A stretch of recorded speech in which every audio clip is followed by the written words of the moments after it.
आवाज आ रही है? जी सर। जी सर। जी सर। क्या कहा मैंने कि यहाँ पंचम काल में भरत क्षेत्र में भी 123 जीवों की संख्या शास्त्रों में दी है, वो एक भवतारी हैं। यहाँ से इतनी मजबूत तैयारी की है उन्होंने, पूरा जीवन आत्मा को समझने में, तत्व निर्णय में, भेद विज्ञान को समर्पित किया है, और इतनी मजबूत तैयारी, भले ही सम्यक दर्शन यहाँ ना हो, लेकिन ऐसे 123 जीव विदेह क्षेत्र जाएंगे, वहां पर सम्यक तो ग्रहण करेंगे, दीक्षित होंगे, यथाख्यात चारित्र प्राप्त करके केवल ज्ञान आदि धारण करेंगे और मोक्ष भी जाएंगे। कई लोग कहते हैं कि कहाँ होता है मोक्ष, यहाँ से जब होगा तब देखेंगे, अभी तो स्वर्ग का ही कर लो, स्वर्ग की व्यवस्था बना लो। है आगम इस बात को समर्थन नहीं देता है कि पंचम काल में मोक्ष नहीं होता है, इसलिए देवादि गति की वांछा रखो, इस बात का समर्थन नहीं करता है आगम। आगम तो ये कहता है देवादि गति मिले या ना मिले, भव की वांछा माने संसार को बढ़ाना है, भव की वांछा, कोई भी गति की वांछा निगोद की वांछा है। तो यहाँ पे पंडित साहब ने संकेत दिया है। चलिए अगला पैराग्राफ पढ़ेंगे।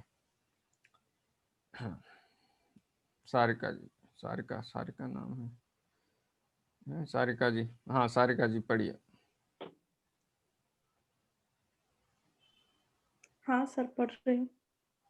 इस भाव में अभ्यास करके परलोक में त्रियंचादि गति में भी जाए तो वहां संस्कार के बल से देव गुरु शास्त्र के निमित्त बिना भी सम्यक तो हो जाए, क्योंकि ऐसे अभ्यास के बल से मिथ्यात्व कर्म का अनुभाग हीन होता है।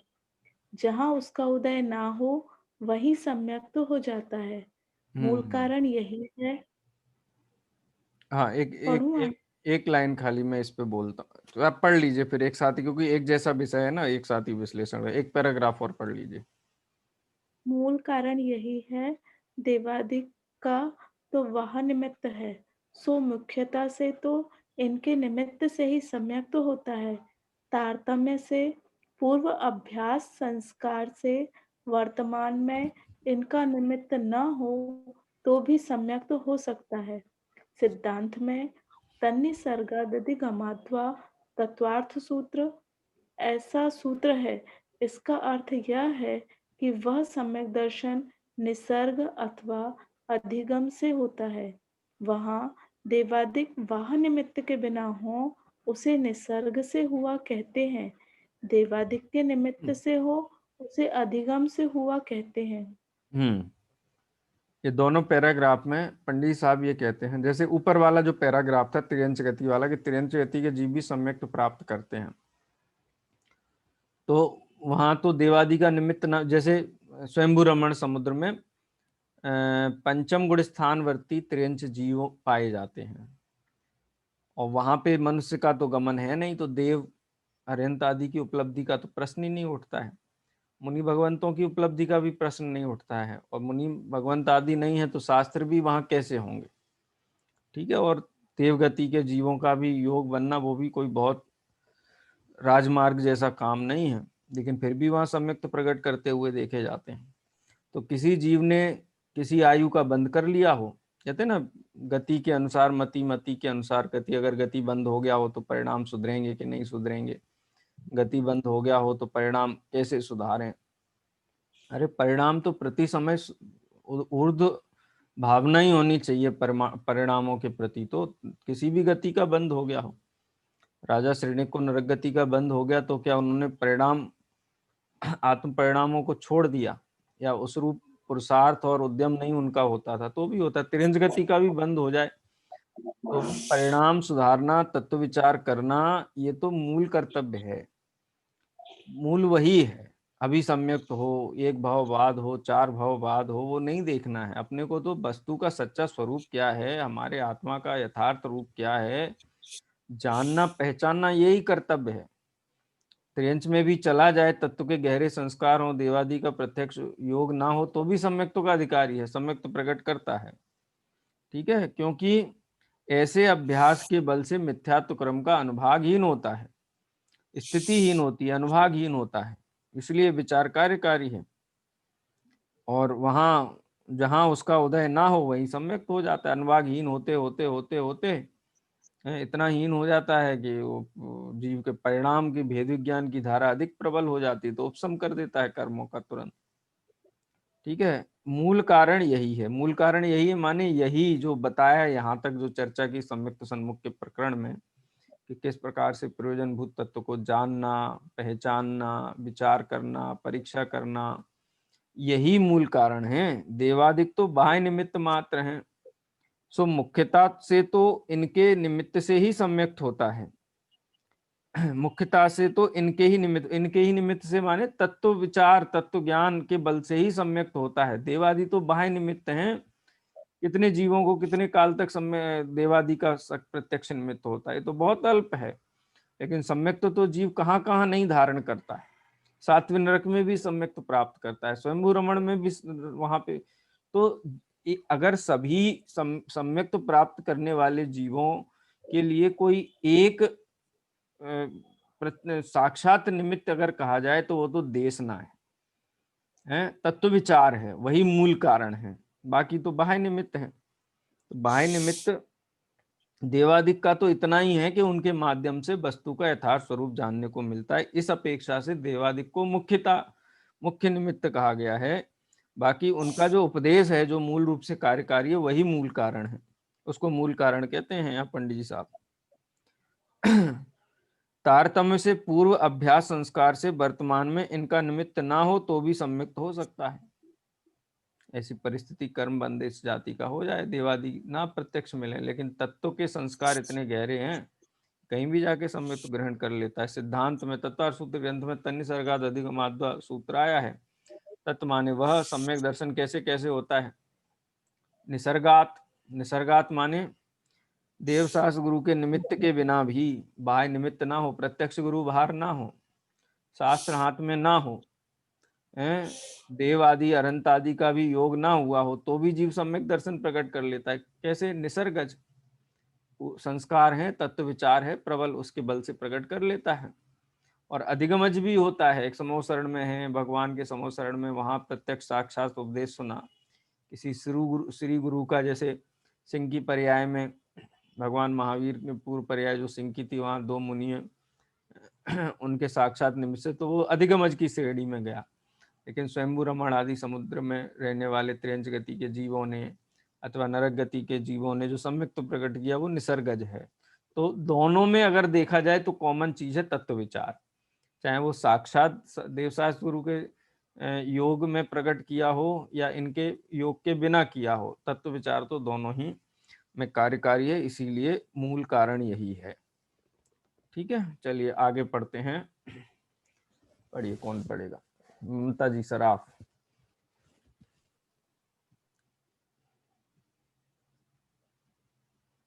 ममता जी सराफ पढ़ेंगे। सर सर वर्तमान में जैसे समूह रामायण का जीव है पंचम गुण स्थानवर्ती, तो सम्यक्त वाला है, तो वर्तमान में निसर्गज है, पर उसको पहले की देशना तो है अधिगमज में। तो वो तो देखो, सम्यक दर्शन जिस समय हुआ, यदि उस समय साक्षात देव शास्त्र गुरु का निमित्त है तो वो अधिगमज कहा जाता है। सम्यक दर्शन के काल में इनका निमित्त नहीं है तो उसको निसर्गज कहा जाता है। इतनी परिभाषा है उसमें पूर्वापर इतना घटित करना जरूरी नहीं है। क्योंकि ये तो परम सत्य है कि सर्वज्ञ की वाणी जब तक कान ना पड़े, वस्तु का सच्चा स्वरूप ख्याल में ना आए, तब तक सम्यक दर्शन होता ही नहीं है। तो इसलिए तो वो निमित्त, बाह्य निमित्त की अपेक्षा से तो वो मूल निमित्त है ही। लेकिन वो सामने ना भी हो तो भी सम्यक तो प्रकट करता है। तब क्या कारण है? तब तो तत्व विचारी कारण है ना, इसलिए उसको मूल कारण का है। आप जो कह रहे हैं वो ठीक बात है, लेकिन यहाँ पंडित जी तत्व विचार को अधिक महत्व देते हुए बात कह रहे हैं कि बाह्य निमित्त आदि ना भी हो, तत्व विचार हो, तो भी सम्यक तो प्रकट करने का जीव अधिकारी है। इसलिए निमित्त मिलाने के पीछे नहीं भागना है, तत्व विचार पर बल देना है। ममता जी नहीं पढ़ना चाहती हैं? चलिए, कौन पढ़ेगा फिर? प्रीति जी दमोह। मैं पढ़ूं? जी पढ़ रहे हैं भैया ममता। हेलो। पढ़ रही हैं ममता जी? हाँ, मैंने आवाज हाँ हाँ लगाई। चलिए पढ़िए पढ़िए। हाँ हाँ। देखो तत्व विचार की महिमा। तत्व विचार रहित देवादिक की प्रतीति करे, बहुत शास्त्रों का अभ्यास करे, व्रतादिक पाले, तपश्चरणादि करे, उसको तो सम्यक होने का अधिकार नहीं। और तत्व विचार वाला इनके बिना भी सम्यक का अधिकारी होता है। तथा किसी जीव को तत्व विचार होने के पहले कोई कारण पाकर देवादिक की प्रतीति हो व व्रत तप का अंगीकार हो, पश्चात तत्व विचार करे, परंतु सम्यक का अधिकारी तत्व विचार होने पर ही होता है। तथा किसी को तत्व विचार होने के पश्चात तत्व प्रतीति न होने से सम्यक्त तो नहीं हुआ और व्यवहार धर्म की प्रतीति रुचि हो गई, इसलिए देवादिक की प्रतीति करता है व व्रत तप को अंगीकार करता है। किसी को देवादिक की प्रतीति और सम्यक युगपत होते हैं तथा व्रत तप सम्यक के साथ भी होते हैं और पहले पीछे भी होते हैं। देवादिक की प्रतीति का तो नियम है, उसके बिना सम्यक नहीं होता।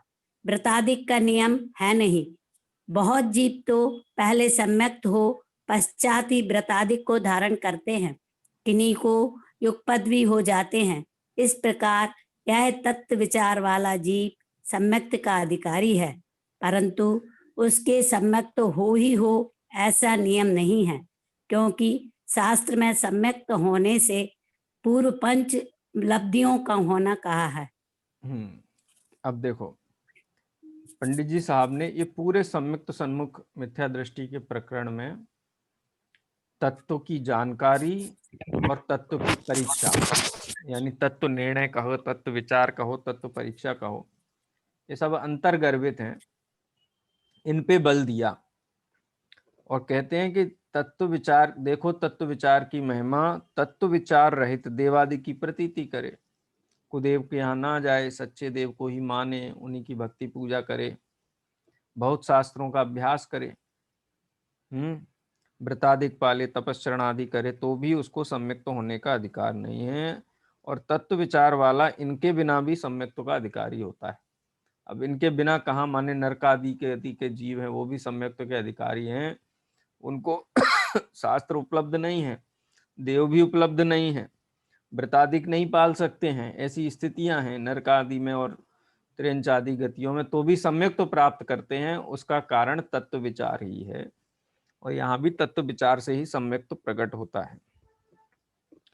अब किसी को तत्व विचार होने के पूर्व देवादि की प्रतीति हो, किसी को ऐसी विरक्ति हो, पैसायात्मक ही कही जाएगी, कि वो निवृत्ति ले लेता है, व्रत तप आदि ले लेता है, लेकिन बाद में फिर अभ्यास बढ़ने से, तत्व का परिचय होने से तत्व विचार बाद में होता है, और सम्यक तो प्राप्त करता है। लेकिन तत्व विचार ना हो और सम्यक हो जाए, ऐसा 3 काल में नहीं होता है ना ख्याल में। किसी को पहले हो जाता है, किसी को बाद में हो जाता है। पंडित साहब ये बताए, तत्व विचार जीव को देवादि की प्रतीति के पहले हो, देवादि की प्रतीति के बाद में हो, व्रत तपश्चरण आदि धारण करने के पूर्व हो, व्रत तपश्चरण आदि साथ में हो सम्यक्त के, लेकिन ये तत्व विचार अनिवार्य रूप से व्यापकपने सब स्थानों पर पाया जाता है। एक अंत में खाली पंडित साहब ने इस पैराग्राफ के अंत में एक बात कही कि कोई तत्व विचार भी करे,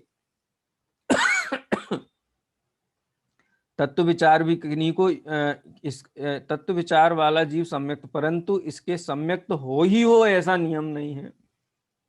तत्व विचार अनिवार्य कारण है, लेकिन तत्व विचार के आगे की जो स्टेप है आत्मानुभूति, वो आत्मानुभूति तत्व विचार के स्टेप पर चढ़े बिना नहीं होगी। लेकिन ऐसे भी जीव हो सकते हैं कि तत्व विचार के स्टेप तक जाएं और आत्मानुभूति तक ना जाएं, वहीं से लौट जाएं, ऐसे हो सकते हैं। लेकिन तत्व विचार होना तो कंपलसरी, अनिवार्य है ही, उसके बगैर तो काम सधेगा नहीं।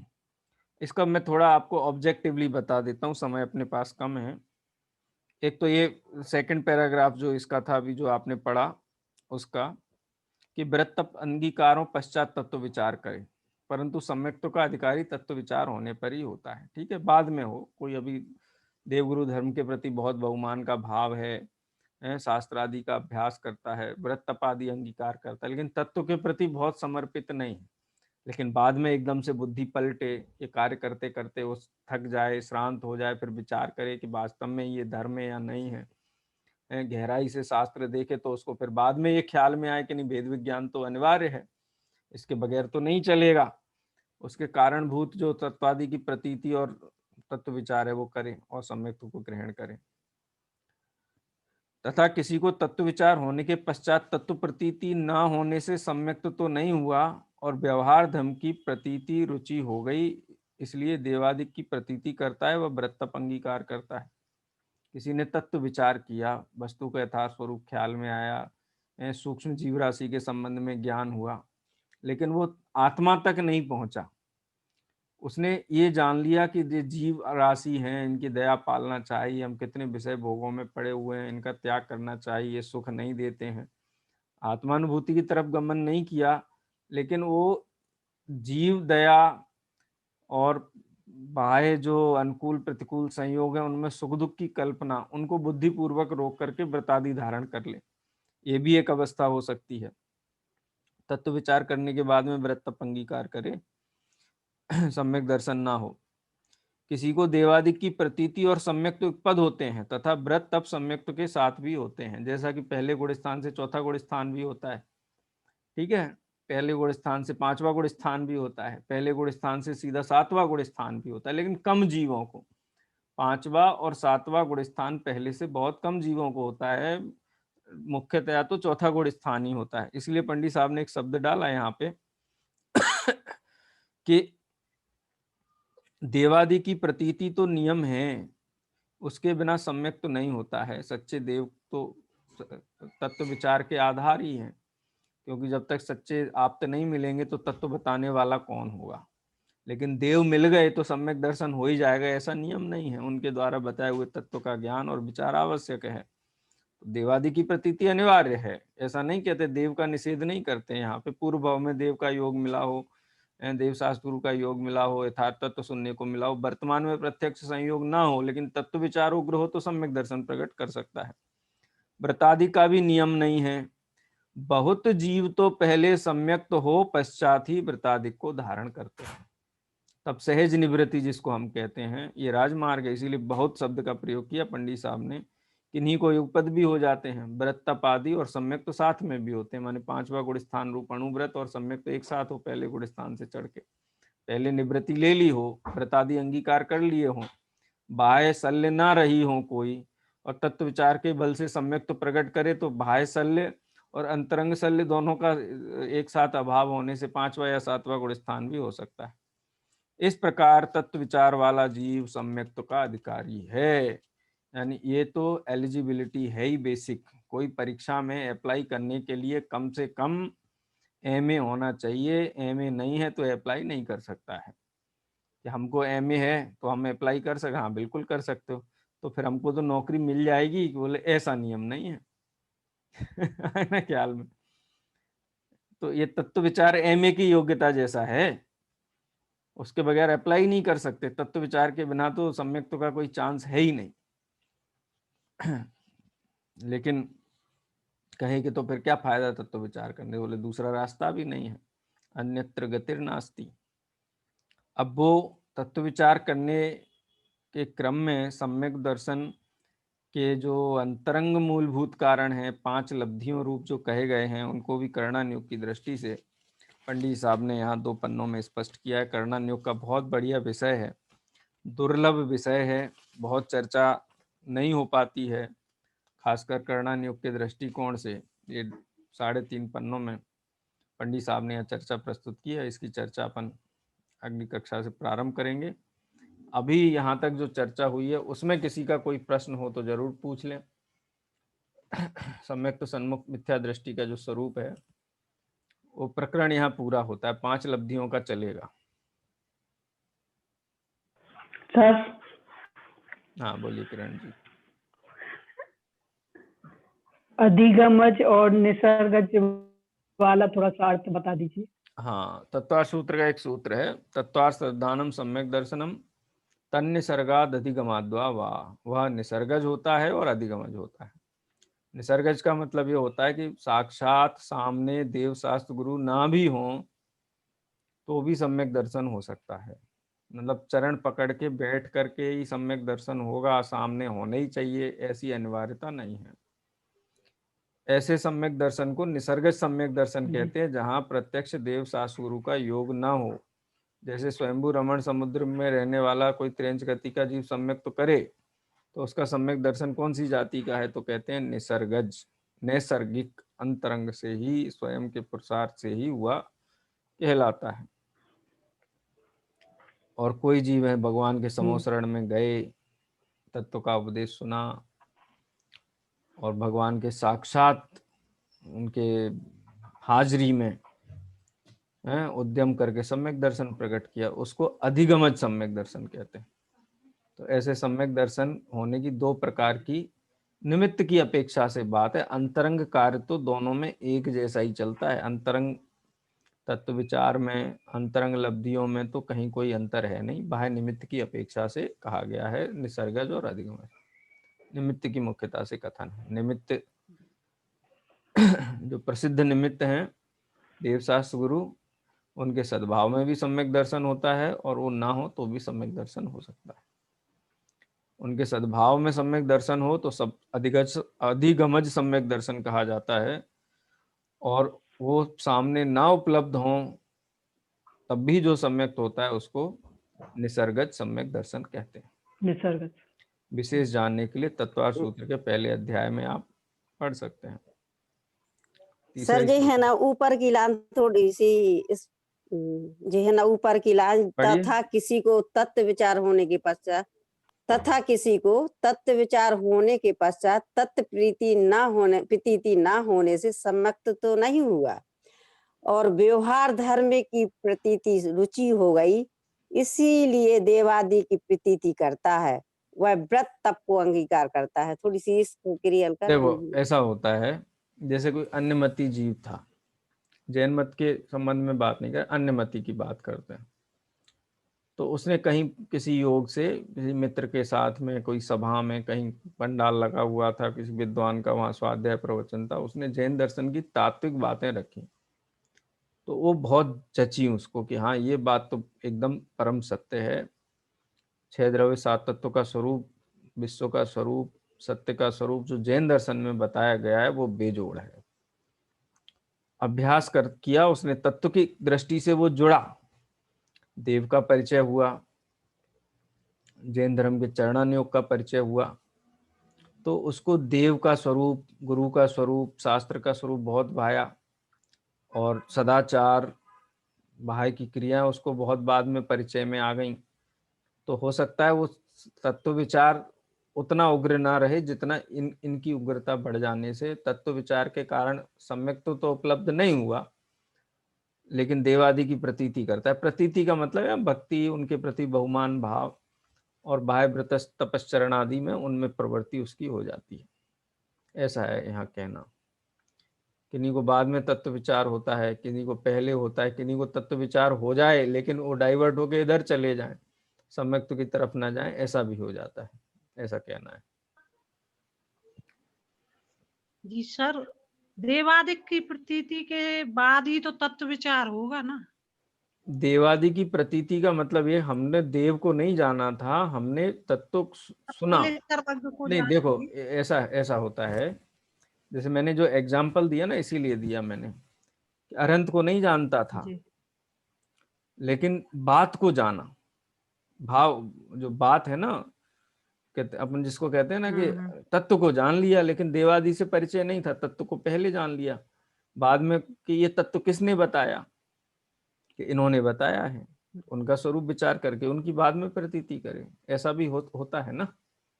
ये तो व्यवस्था है अभी बन गई है, अंग्रेजों के आने के बाद रजिस्टर्ड जैन हो गए ना, सभी किताब में चढ़ गया ये जैन है ये। पहले तो ऐसी व्यवस्था नहीं थी। पुत्र जैन हो, पिता सांख्य हो, ऐसा होता था। ये कोई जैन का मतलब कोई ऐसा नहीं है कि क्षत्रिय, ब्राह्मण, शूद्र और वैश्य, ऐसा वर्गीकरण नहीं है। तो जैन तो माने जो जिनेंद्र भगवान की आज्ञा को माने सो जैन। राजा श्रेणिक बौद्ध थे, रानी चेलना जैन थी।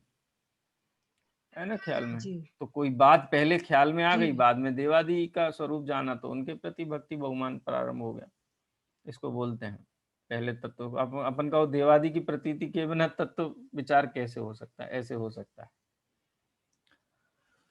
ठीक है,